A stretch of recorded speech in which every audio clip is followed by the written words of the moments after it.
Hey Solomon, so I just wanted to give you some feedback on this Ogden property.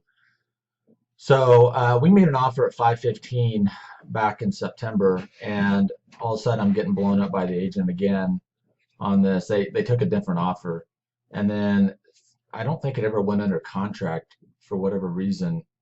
It did actually. It went under contract, and then it came back active again.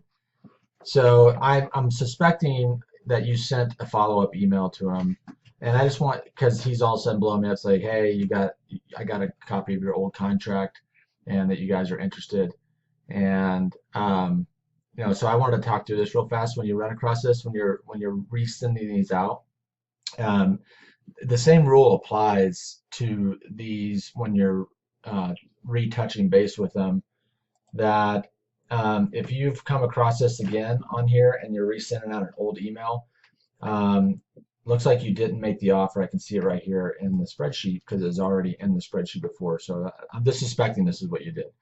But there's no reason for us to send an offer at 515. He's got it listed at 500, and he's had it on the market for almost a month, and he hasn't been able to sell it at 500.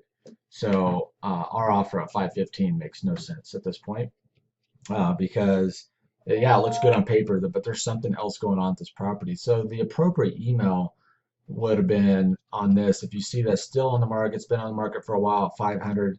We don't want to send them our 515 offer.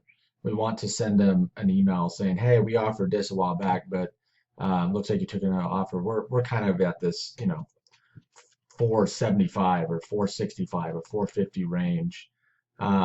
Is that something that would work? Because I mean, if he can't sell it at 500 on the market, we're not going to be able to sell it at 515 on the market. So hopefully that makes sense. So that's the whole reason I kind of shot that email or that video explaining what the game is. What are we doing here?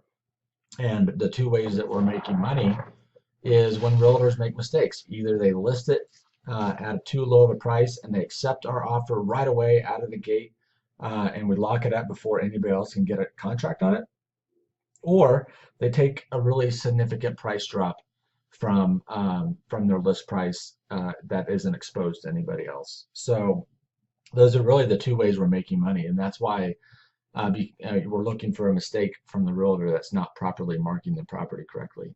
So because if it's on the open market, it's getting way more attention than I could ever give it. This is the best. This is retail type of selling. So hopefully that makes sense. I just wanted to give you a little bit of feedback on this. So when because you're going to run across this from time to time that when you resend out an offer, unless it's significantly less than their list price, if it's at their list price and it's been on the market for a while, then obviously our price isn't going to work either.